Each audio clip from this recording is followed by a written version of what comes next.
Hello and welcome everyone to week 2 and 1 review of the CNC regular season. I'm joined with Isles, TNT, and BG. Want to say hi to everybody? What's up, Yo, what's up? boys? So we're going to do things a little bit differently this time. We couldn't really find a time that would work for every one of us to get on stream to, make it enjoyable. So we're going to do a little bit of a recording this time so we can still give you guys the content that you guys were wanting.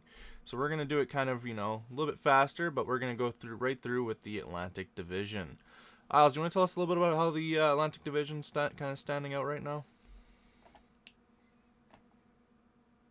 Yeah, absolutely. I mean, you look at the Atlantic and you look at some of the preseason rankings, and there may be some surprises. But I don't think a surprise is that Ottawa is leading the pack here. It looks like a very competitive division as well. You got 5 teams over 500 and one right there. Um, what do you think there, BG or TNT, as the Atlantic looking? I think that it's pretty accurate to what we kind of saw coming out of the draft. I know that Montreal scuffled a little bit week one, and they're kind of turning the Jets back on. Uh, Florida, I could have kind of guessed would struggle a bit out of the gate, and I know there's been some drama there. Overall, it's kind of a solid division. Lots of teams around the 500 level or above. And, one good week from Buffalo or Florida could change their fortunes pretty quick.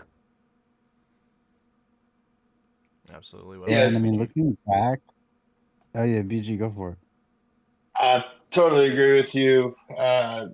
TNT, the Atlantic is going to turn out to be a slugfest. I don't see Ottawa keeping a 7 point lead for the rest of the season. Toronto is going to be right on their heels for the whole season. I think that 1 through 6, this division is going to be a slugfest, and uh, really excited to see in another week or two how the standings shake up. We could see Tampa all of a sudden in second place. Who knows? Detroit has a ton of talent with Voltage and Gucci. They could make a move and find themselves at the top of the division. I think the Atlantic is the most interesting division in the entire league, and it's one to keep an eye on. Absolutely. I know in the preseason I was saying that quite a bit. Um, yeah, I do think I didn't have Ottawa doing it quite as well, and I do think I had Buffalo and Florida kind of doing a little bit better. But overall, it's a very deep division. I said that multiple times in the preseason review, and I said this is going to be the division to watch. And so far, it's turning out to be just that. With a lot of the teams, being within 6 points of each other, some teams being within one. It's quite exciting to see. And I know, Isles, you were going to say something. I'm going to, lay it off to you. Yeah, so I'm pulling up your tier chart from the preseason after our draft, and basically the two things that stick out are Florida was the only team ranked outside of an A or B in this entire division. Everyone else was either an A or a B. So Florida may have a lot of work to do to kind of get past their first 2 weeks, and Buffalo was actually rated an A by you guys after the draft. So that's a very surprising, placement for a team that did receive an A in the, post draft ranking. Yeah, absolutely. Like I said, I thought the team was going to do, on paper had the names to kind of get stuff done. Unfortunately, it just hasn't worked out, and I think BG sometimes has it to happens. carry a little bit harder. Yeah, I think they need to rest BG, need to save him for the playoffs. Yeah, I think that a lot of the thing with Buffalo is that I know some guys, including myself, kind of flagged there being a few attitudes on the team that may have not gelled too well. And I think just based on the first 2 weeks, you've kind of seen that a little bit. Whether you've Yep. looked at discipline or you've looked at the CNC general chat, you can kind of see there's some tempers flaring in Buffalo. So sure, BG doesn't like dealing with that. Yep. BG's the one who's throwing all the temper tantrums. It's confirmed. I have been nothing short of a class act. You stop right there, Volt. I'm gonna trade you again. I'll get you, and I'll go into management just to trade you, BG. But Love you too.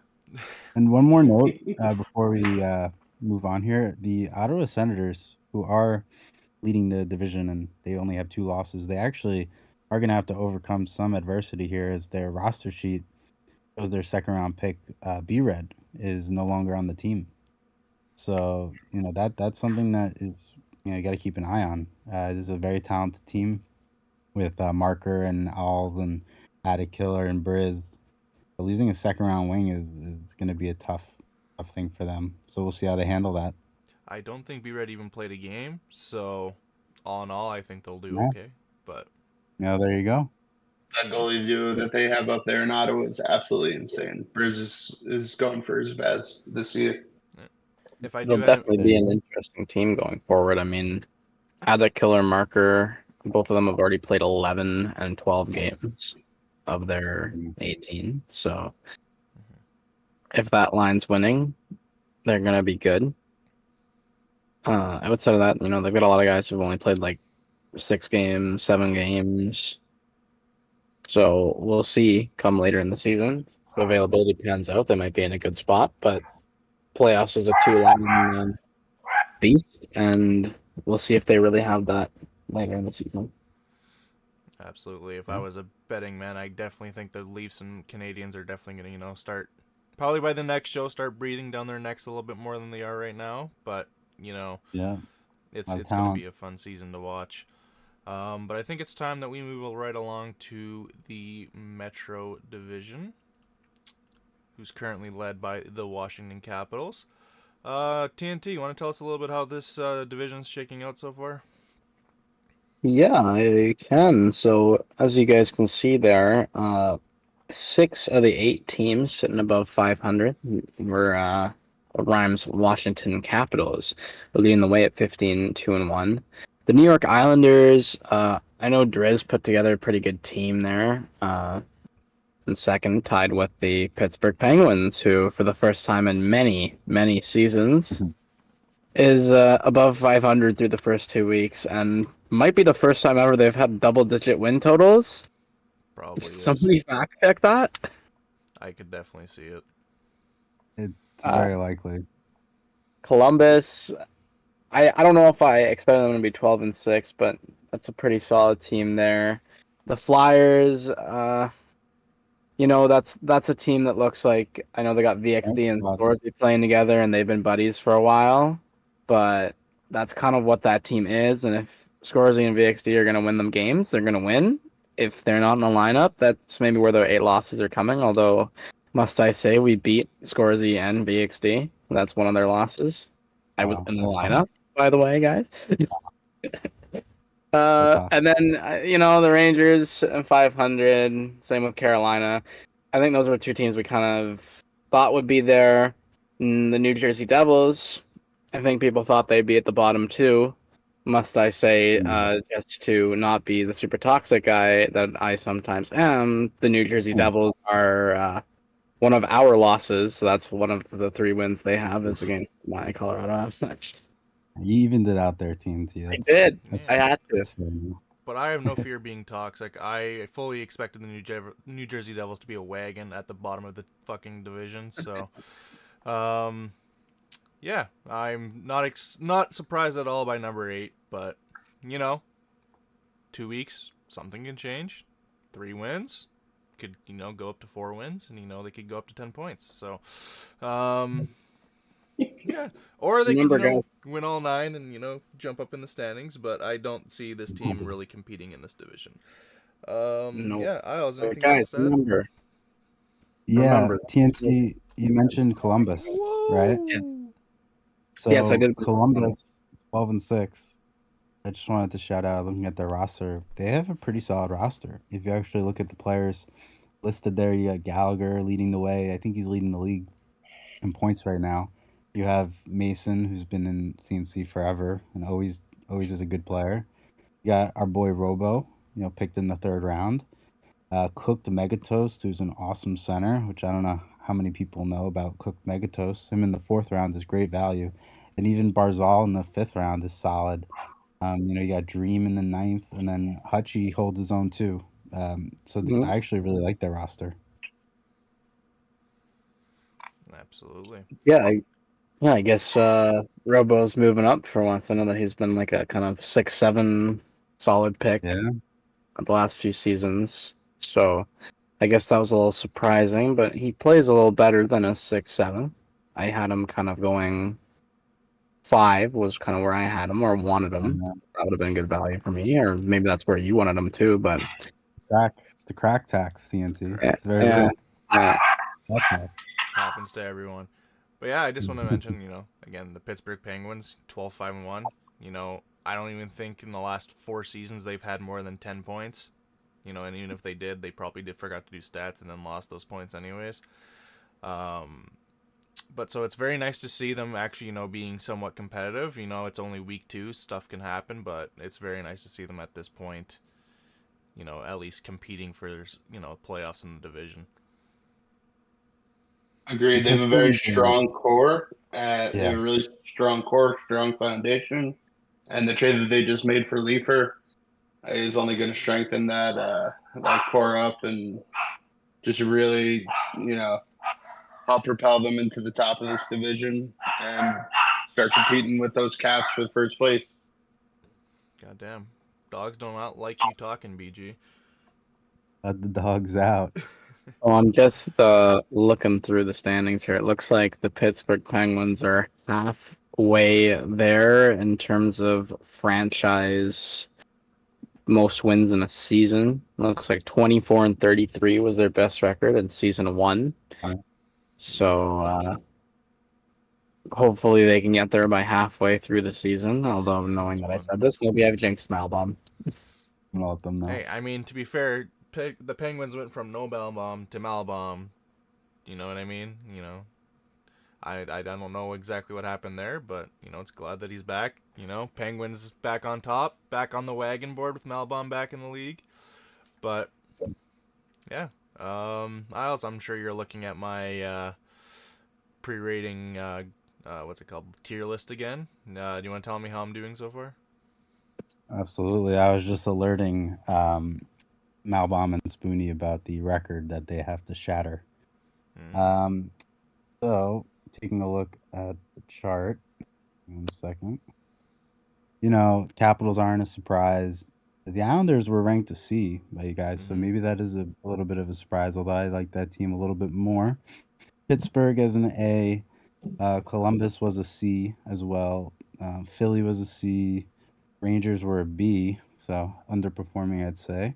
And Carolina was a D, and New Jersey was a D. So about what was expected. And honestly, like what BG said, I think just in general, a lot of the teams at the top in CNC, they have a good core, which means that their management duo and their first 2 or 3 picks are all really solid skaters. And I think that's the formula in CNC. So not surprised to see some of these teams at the top who have that. Absolutely. I know for just like if I was looking at this, right now preseason, I'd probably put Washington first, Penguins second, then I'd probably put the Rangers. I think the Rangers and the Islanders would kind of swap positions almost. In my, if I was looking at this objectively from the preseason, I think that's kind of how I had it kind of running out in my head. But yeah, seeing the Islanders go 12-5-1 was definitely a little bit of a surprise to me. I know, they have Chip in net. Chip can definitely win you some games. I don't know. I haven't watched or played against the Islanders, so don't really have much knowledge about how their games are going. But 12-5-1, definitely a very good record. Tied for second place in the Metro with the Penguins, so definitely no slouch there. And I definitely can see them, competing for the rest of the season with the 12-5-1 record this week or these last 2 weeks. Excellent team. Yep. Yeah, absolutely. I got to play the Islanders. If I just real quick, those guys that's a really good team they have over there. Serp or whatever his name is, he kicked my ass when I was in goal. To be quite blunt with you, Oh, uh, that's not hard. they shut up. They have an electric offense, and I could see them even finishing second place in this division easily, especially with Chip in that. I like that And they claim. just I like traded that for claim. great Scotty, so they have the commish power. Oh, they got Scotty now? Yeah, that team's doomed. Yeah, the X Factor. Team's doomed. I hope Scotty watches this. All right, Any shall other we? notables in this division that you guys want to talk about really quick before we move on? I think we're ready to move on. I think All we're good. right. Let's move on to the Central Division, led by the Chicago Blackhawks. Do you want to give us a quick rundown about this division there, BG? Yeah, in first place and just absolutely dominating and swinging that hammer dick around is the Chicago Blackhawks at 17-1. They are absolutely dominating this division and making it their bitch. In second place is surprisingly the Arizona Coyotes, who, after the second tagging scandal of season 8, uh, still somehow find themselves in second place at 10-8. So shout out to whoever took. Oh yeah, A Nova. He was actually a Saber at one point. Took over ownership. Seems to be doing a good job over there, I guess. Winnipeg at 7-8, with 3 overtime losses. Uh, the TNT-led Colorado Avalanche are 8-10. He probably needs to play more games. You got the Minnesota Wild at 7-10-1 with 15 points. Um, as some people would put it, the mid Minnesota. I don't know how the hell they say it, but they're saying that the team is mid.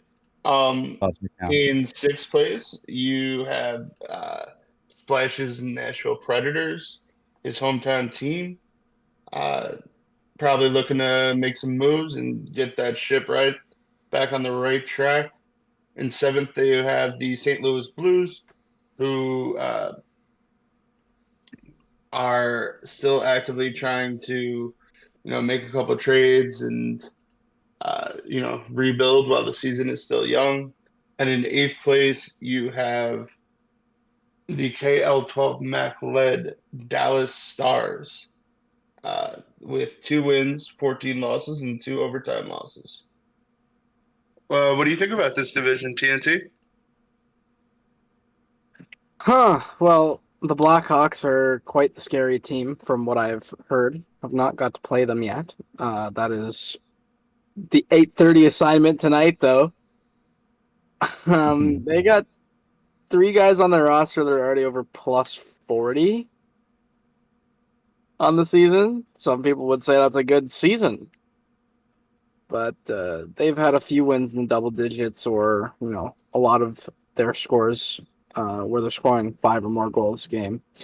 And as long as you're getting good goaltending, you're going to win a lot of games scoring 5 or more goals a game. So that kind of shows why they're at the top. Arizona still has a very good team, especially with what they brought in management replacement wise. That is now Nova and Carter. Carter's spent many seasons in the end as a defenseman, so that team's going to be still real solid.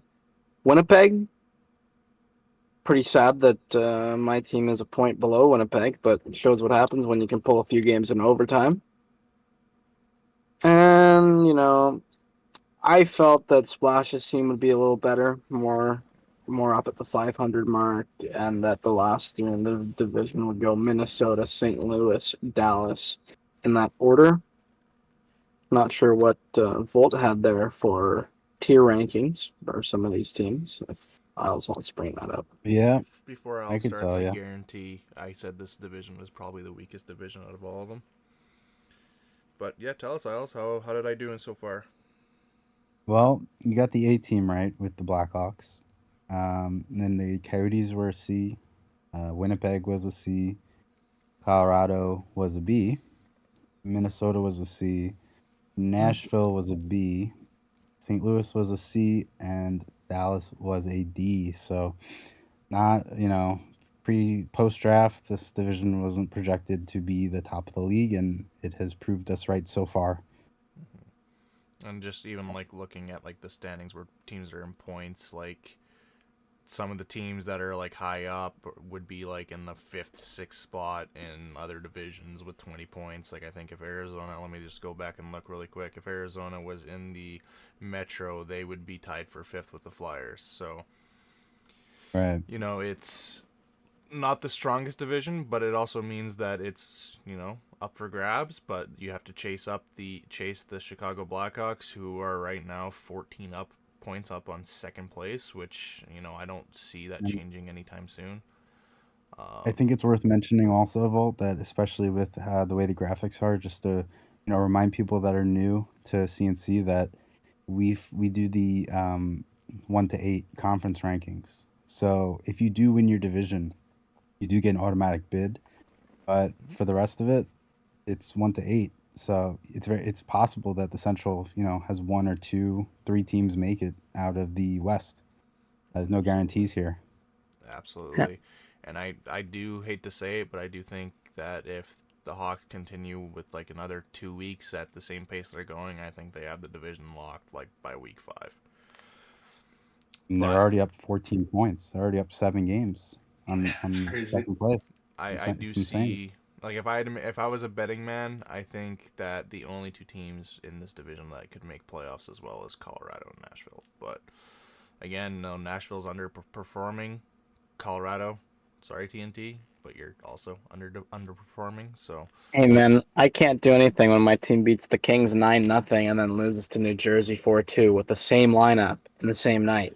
well, That's what Yeah, baby. Colorado's dealing with right now. Just a little inconsistency.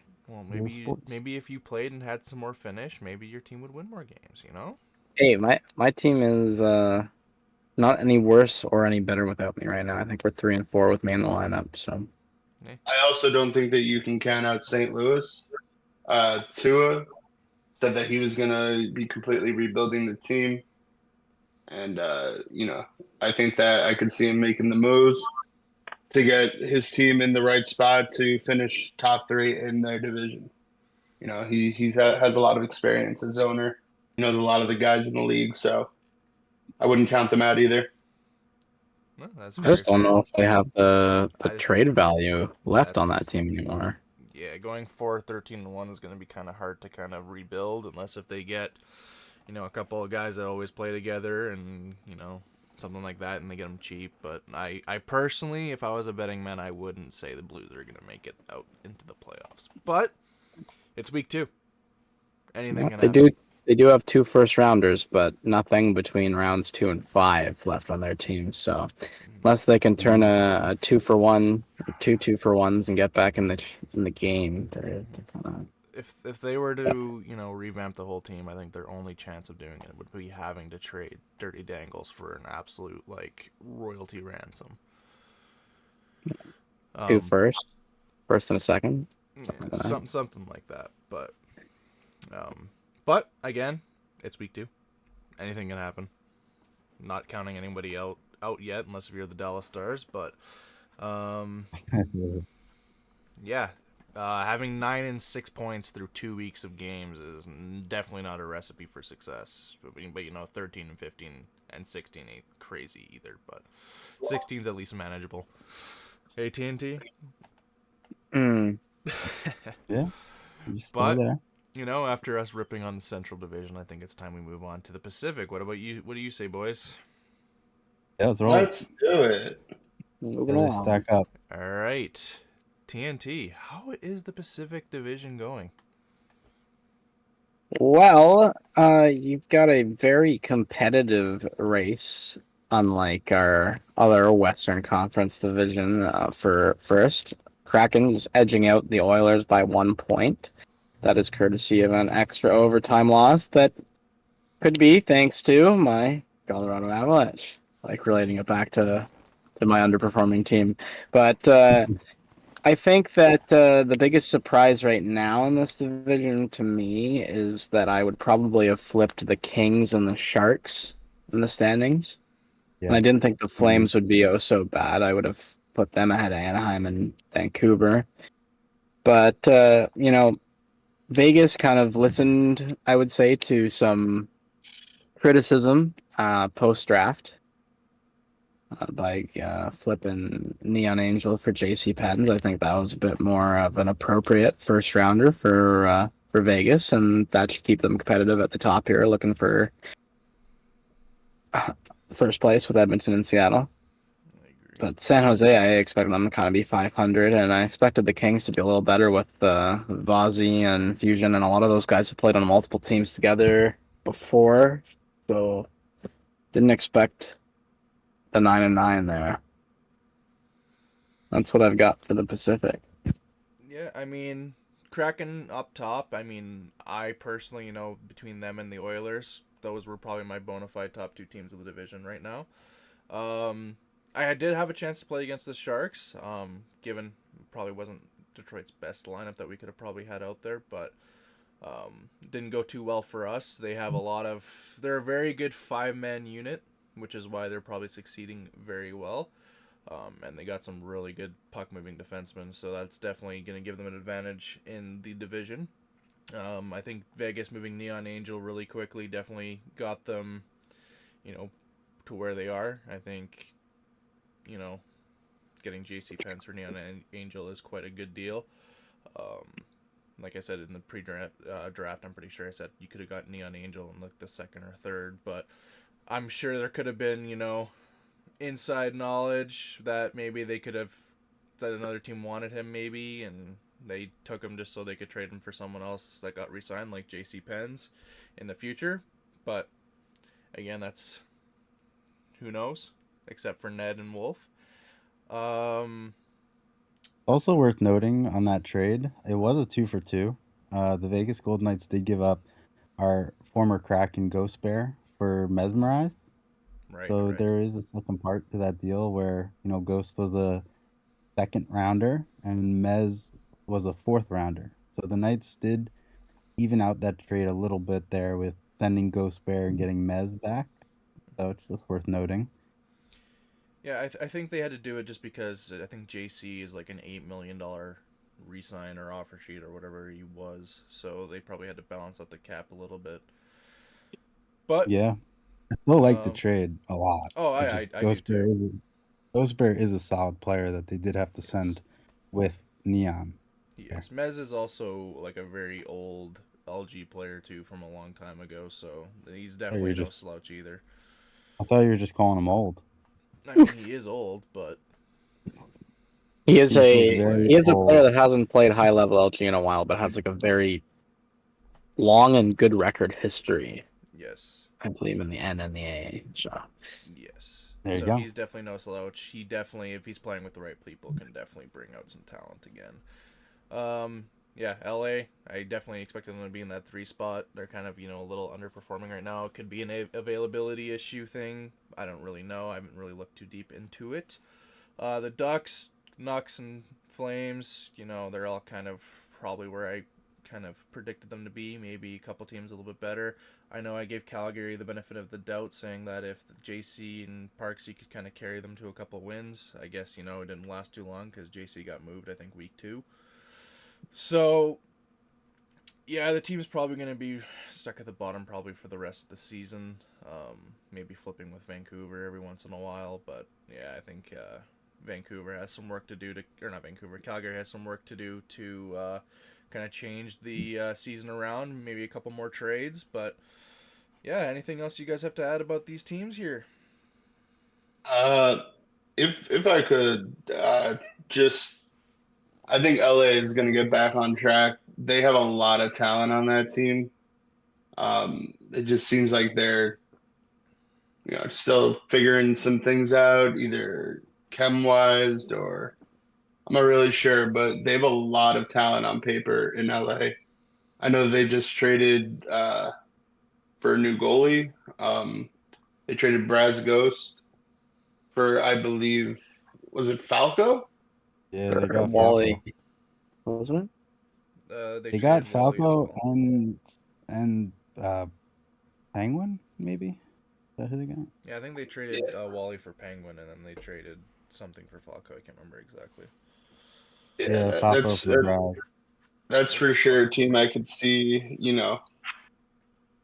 starting to heat up and get back into the race. Um, one sec. I mean, I think they'll be an interesting team because the Kings are, a bunch of guys who have played together for the most part for multiple NHLs now. Like I'm talking like NHL 22, NHL 23, now NHL 24. There's still the Yeah, possibility though that these guys haven't played together in 24 yet on a team in CNC, and part of me wonders if the game changed a little bit. Certain guys got better, certain guys got worse. Certain guys had to do different things to be as good as they were. That same chemistry that existed 2 seasons ago when we were playing NHL 23 doesn't exist the same anymore because guys have to change their play styles a little bit just to overcome the nerf in the L2 and whatnot in this game. Good, I yeah, absolutely totally agree. TNT. And if I could just make one last point about LA, like you said, they have a ton of chemistry because they've been playing with each other for years now. But there's a big difference between playing pubs together all the time and then playing in a league like CNC, where, one game you might be going up against some LGNHLers with some like shitters on defense and, like, and a nobody random at goalie one game, and then the next game, it's just a big adjustment between pubs and then playing in like a formatted league like CNC. And so they might just be adjusting to that. I do think they have the talent to make us like, a really top heavy division between 1 through 5. I don't see the Ducks, Vancouver, or Calgary being able to do anything or even breaking into that top 5. Very fair. Isles, I'm sure you have my list back up again. Want to tell me how I kind of predicted these teams to go? Yeah, you did a pretty good job here. Let's pull it up one more time. You had Seattle and Edmonton in the A tier. You did have San Jose down at the C tier, so they are definitely the overperforming category, which is good for them. Vegas, you had in the B tier. LA, the B tier. Anaheim was a D. Vancouver was a D. And Calgary was a C. As you said, you gave them the benefit of the doubt. Pens and Parksy there. Um, yeah, yeah, you did pretty good with this one, Volt and Rhyme. Yeah, I love my. He just gave his best, and out of the contracts, the guy he thinks was going to be underperformed or picked a little early. Yeah, I did the rating, but he gave his too, so I can't say I did there you go. everything. But yeah, I'm quite happy with how this division's panning out. Like I said, I do think LA and San Jose are going to kind of flip. Maybe Vegas could also take that third spot. I think that's the battle for this division is between 3 and 5. And then yeah, the bottom 3 teams I think are going to be, I think Anaheim's solidified going to be like a sixth, maybe could maybe jump up to fifth, but I think 7 and 8 are kind of just going to be battling for bottom of the division. And also, just to mention, I'm looking at, Vegas, I'm looking at Edmonton and Seattle, and you guys spoke a little bit about how on LA, you have guys who play together a lot and they have a lot of chemistry, and I feel like Vegas, especially known for being a team that brings back a lot of the same players, and Edmonton having just won the cup with New Jersey, you figure that they're bringing back that same core there. And they did for the most part. They got CMS, Sens, Peters, and then it's a lot of new faces on that team. Mm-hmm. And you look at Vegas, they got Ned and Wolf, of course, and then they bring back Papa Pumpkin and Churchy. Mm-hmm. And then there's a lot of new faces there. When you look at Seattle, with myself and Tank, we brought back Knights, who's been on the team 2 or 3 times in the past, and Interplanetary, Luigi, and a lot of new faces. We And were no fortunate shooter. enough to bring back Peter, so that's we're really excited about that. But I think these 3 teams, the 4, 5, 6 losses is not exactly a team of 6, 7 guys that played together last season. So there's an adjustment period. Yeah, Agreed. this league is rigged. I agree. Well, I think that's enough for the Pacific Division. We hate those guys anyways. But it's just one quick Yeah. note. Isn't it kind of weird that we have the Stanley Cup final teams from last year in the same division now? It's kind of interesting, hey? Vegas Yeah. and Edmonton. They could be a round one matchup for all we know. That'd be kind of cool. I'm sure Mez would be licking You his chops at that. you have 3 of the top 4 right there. Yeah, you're only missing the Leafs. Yeah. They're lurking in their division too. They are, but it's a whole new team. I think the only piece that's there is Bullet and Koala from last season. Yeah, But that's a good point. but again, every team all has that few players that are the same, and then all new. But let's move on to the great top eight from you, Isles. Do you want to tell us a little bit about how you made this and how the teams are doing? Yeah, sure. I mean, this is nothing new. This has been posted since Friday, but it's just a little, you know, reminder.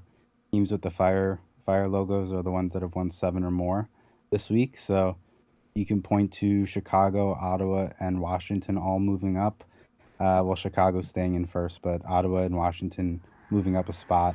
And Montreal, they were outside the top 8, and now they, with a 7 or more win week, catapult themselves into the top 8. And it speaks to these top 8 teams that they're up here, and just give you a little sense around the league of how they did week 1 and if they went up or down.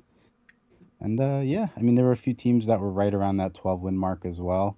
Edmonton's right there, Vegas is right there. So, once you go through the divisions, this makes a little more sense just seeing it all together. Any observations you guys have? Penguins at number 7. And I think this is the first time they've ever been on the Elite Eight. Maybe not Yeah. like last week, but it's still weird to see. I'm just locked onto that one spot. I can't seem to look away.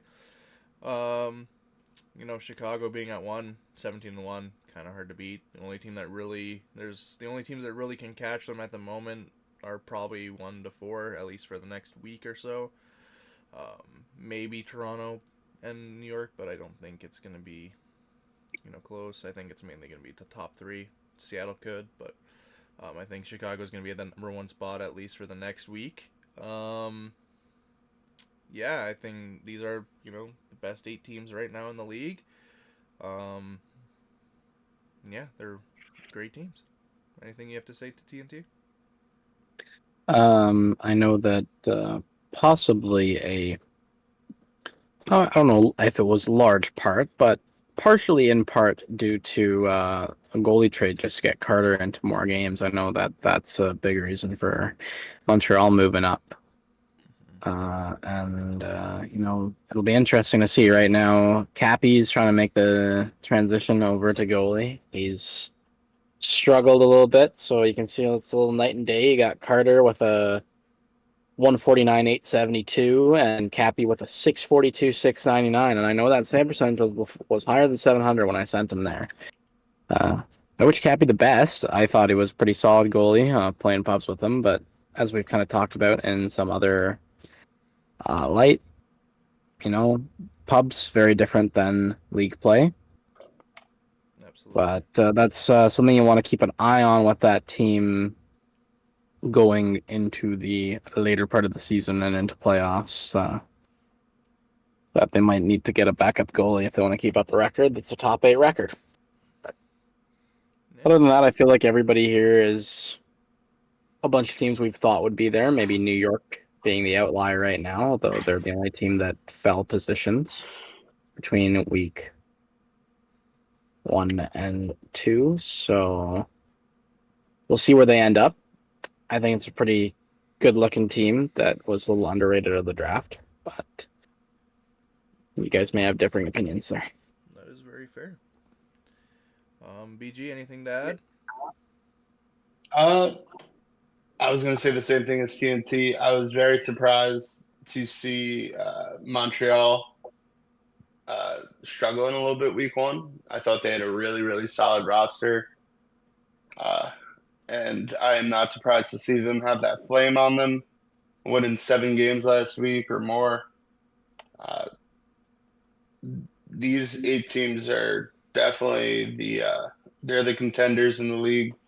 I'm not sure how many more true contenders we have outside of these 8, but still a long, long season, plenty of time for moves to be made, and uh, teams to rebuild and refocus. So Absolutely. Um, yeah, I think let's take a quick look at kind of the league leaders so far this season.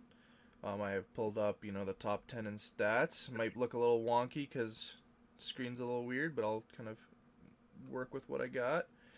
Um, so right now, we got Gallagher leading the way with 65 points, 41 goals in 14 games. I personally kind of looked at it. I was like, oh, he must be playing, New Jersey, Dallas all the time. But I looked at it and he's playing some of the higher end teams as well. And yeah, he did have one game where it was like 13-2. I think it was against, I can actually show you. You go in here. 13-5 against Buffalo, where he got 12 points. So that's kind of, a big jump to a lot of his points so far this season. But yeah, overall, he's played, quite a few good teams. You can see it here. He's having a great season so far. Nothing to really other to say there. You know, he's followed close by with Koala and Leroy. They've been playing probably together most of the time, and Koala is a player you expect to be up there. Isles at number 4. He's overperforming. He's trash. But nah, he's a great player. Big reason why Seattle's where they are, and I think that's going to go up now that he has Shooter on his line again. Ream at number 5. Another great player. Another big reason why Washington's where they are. He's played 17 games, though. So, how is the other players on the team? 17 is quite a lot to play. He's the only one that's played that many on the top 10. And then, newly traded to Detroit Curly. 9 games played, 40 points. That's quite substantial. And then Addicted Killer on Ottawa, 12 games played, 39 points. And if you look at the two, you don't, for as good as Ottawa and Chicago are, you don't really see other than him on the top 10 in points, which is kind of an interesting fact because it means, they're most likely, splitting a lot of the time where they're playing. They're not having 1-2 guys kind of playing majority of the games, and that's definitely showing that they're going to be a team that's very scary all season long. And then Malbom, 13 games played, 39 points. And then, yeah, Champs and, sorry if I'm, can someone say number 9? I'm blanking on how to say the name right now. Sir, I Thank think you. it is. Serp, thank you. 39 points in 11 games. So, very good top 10. Anything you want to say about any of these guys? Anybody here? If I could, I'm just really excited actually to see Curly on your line voltage. Obviously, even though you're a piece of shit, Wow. you're a stud at this game. Crazy.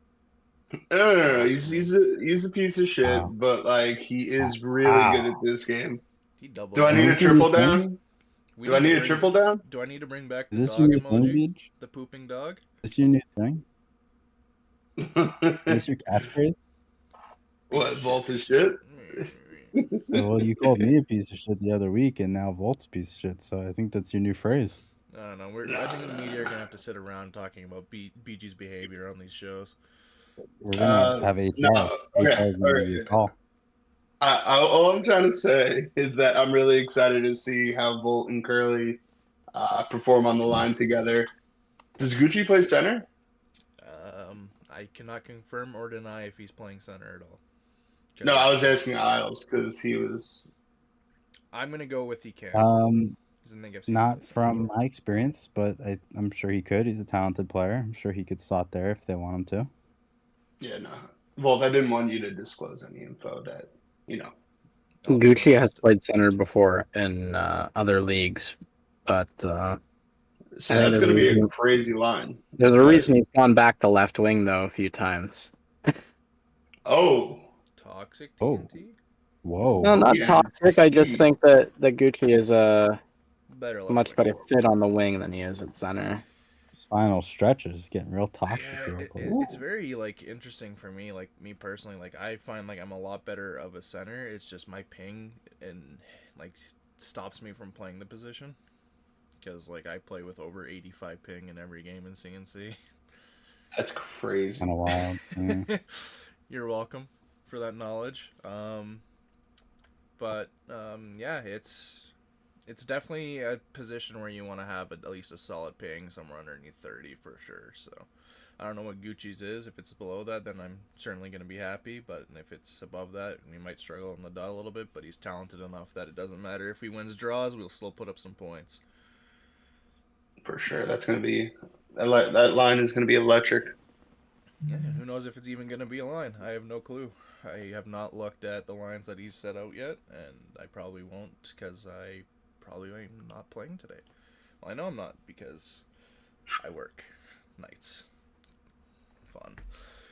Um, but yeah, anything else you gonna? Oh, wait, I forgot. We have one more thing to look at. Goalie stats. Can't forget about the guys on the net. Um, yeah, I'm just gonna. Oh, interesting. So you're talking about Carter, but Carter's only played 4 games in net.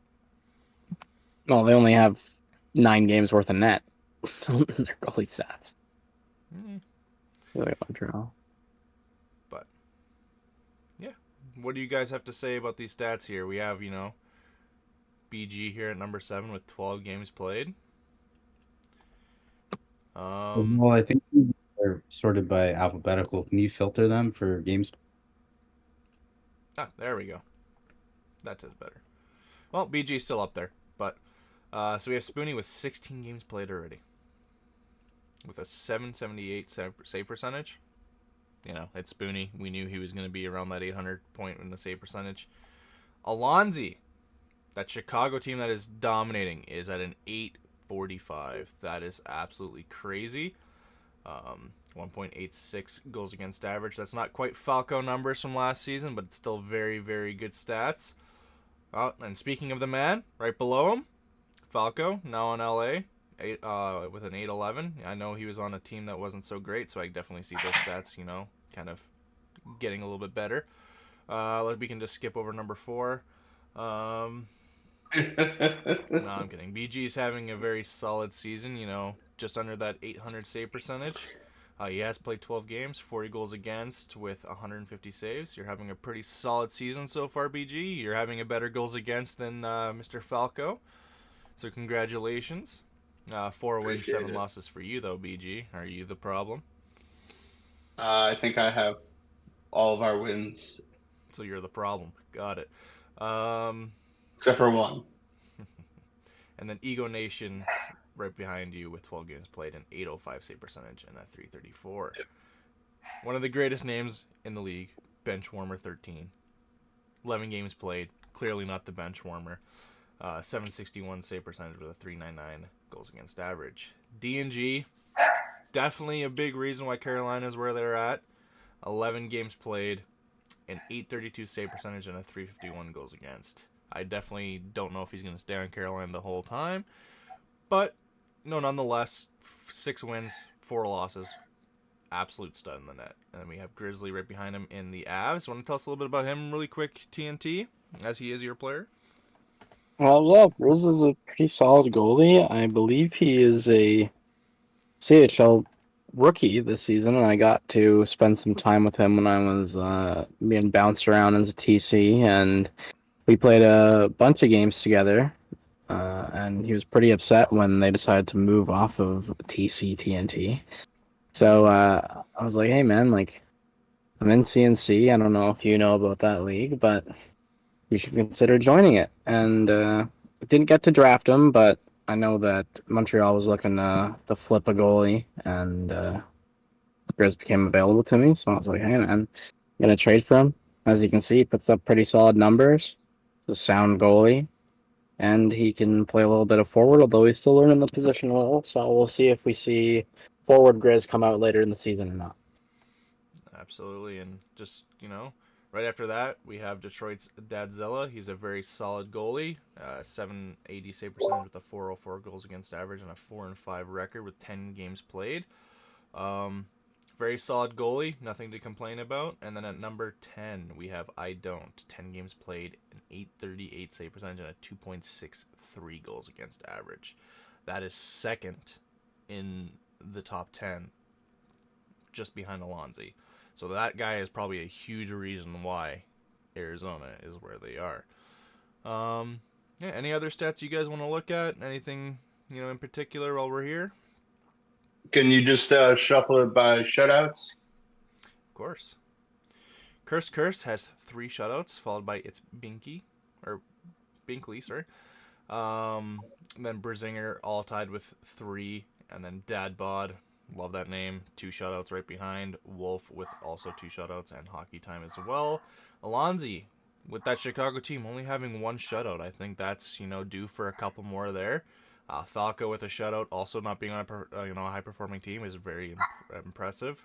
Ego Nation with 1 as well, and Benchwarmer all with 1. Definitely, a lot of these guys are on underperforming teams, and having a shutout is definitely a very cool thing to see. Ottawa. I think from you doing the filter there, Vault, you got a shout out Bankley's 874 save percentage through 7 games. We'll see if that stays up there, but that's pretty legit. If you wanted to filter by save percentage too, we could kind of see. You could Oh have yeah, a I see Brazil that now, right before. 891. Yeah, And what about I this see guy that right now. here? Well, he's only played 3 games. You Yeah, need well, like 6 or 7. he's on Seattle though, Isles. What about Hockey Time? 840 or 940? Is he your, backup goalie or future starter? What's going on there? Hockey Time's awesome, bro. He's great right defenseman, great goalie. We have a luxury of 4 really good goaltenders, him being one of them. We have him, we have Luigi, we have Bucket, and we have Muted, who got in the 11th round. And the CNC Vezina winner, Stanley Cup winner, Muted. So it's a good problem to have, and we can get hockey in net more. We will. We'd love to. Yeah, absolutely. If I could just say, hockey was an absolute stud at right D. Also, when we played them last week, he was a force to be reckoned with. I don't know how he does against better teams, but he was for sure an absolute problem out there. One thing I'm kind of interested to see is we have DeReal Jerry here. Pittsburgh Penguin man from last season. He has 3 games played and has an 865 save percentage with a 1.59 goals against average. Who did he play with? The ECU'd. Yeah, he ECU'd for Montreal. Montreal. Yeah, look at him. Oh boy, He had 1 Jari. rough game, but 2 solid ones. That's pretty good for an ECU at the end of the day. Maybe we could see him on a roster at some point this season. But That'd yeah, be quite nice. just because we're here, let's look at some career stats as well for goalies, just to see how it is. We might look at this again at the end of the season to see how everyone moved around. But yeah, let's just look at games played. Oh, band number 1, nice. So Clay leading the way, very solid goalie. Shadow player Falco. Falco's played 215 games. Holy crap. Yeah. A lot of, staples in CNC in the top, 10. I'm not going to really go too much in this. I think like we should save that for the end of the season. And then if we look at player stats for career as well, let's see if it does it for me. Isles leading the way with over 1,100 points already. VXD in second with, over 1,000. 63 about to hit that 1,100 mark. Me about to cross over to that 1,000 as well. And then Cree and Koala, very few points. Definitely a chance that they're going to break 1,000 this season as well. Matt could definitely do it. I don't know if he's going to be able to do it on Dallas, but yeah, overall great top 10. Gucci's there as well.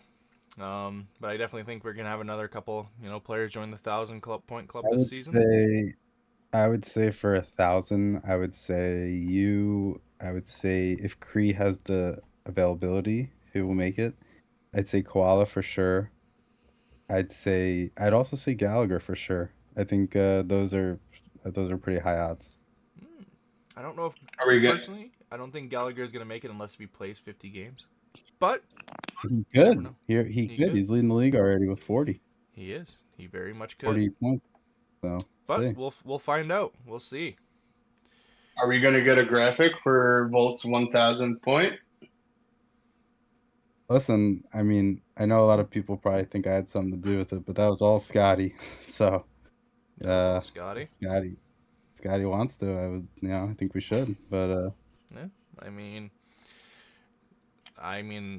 don't know who made the 1,000 point graphic. I'm assuming Funk, but yeah, would be kind of cool to have one for myself. Would be nice to have, but if I don't get one, it's not the end of the world. I'm not gonna complain about it.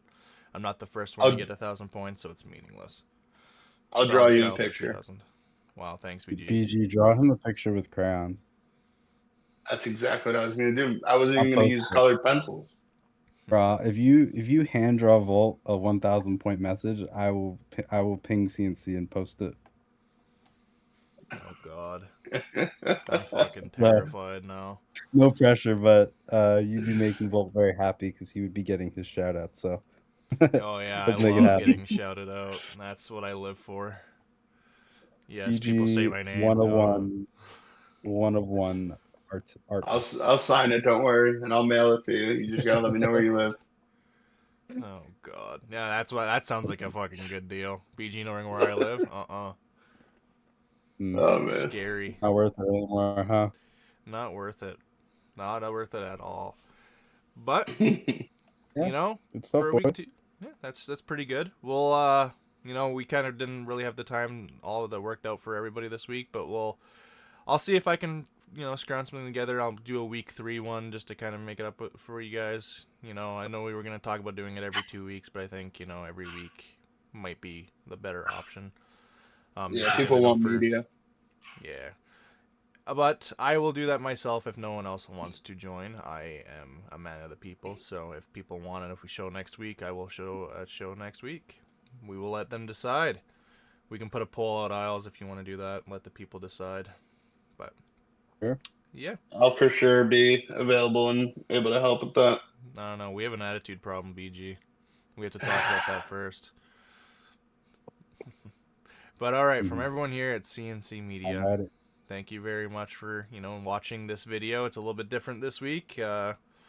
Yeah, thank you guys for checking it out. And anything that you guys want to have for a closing statement? Uh, have a good day. Very fair. All Well right. said. Take care, everyone. Well said, BG. See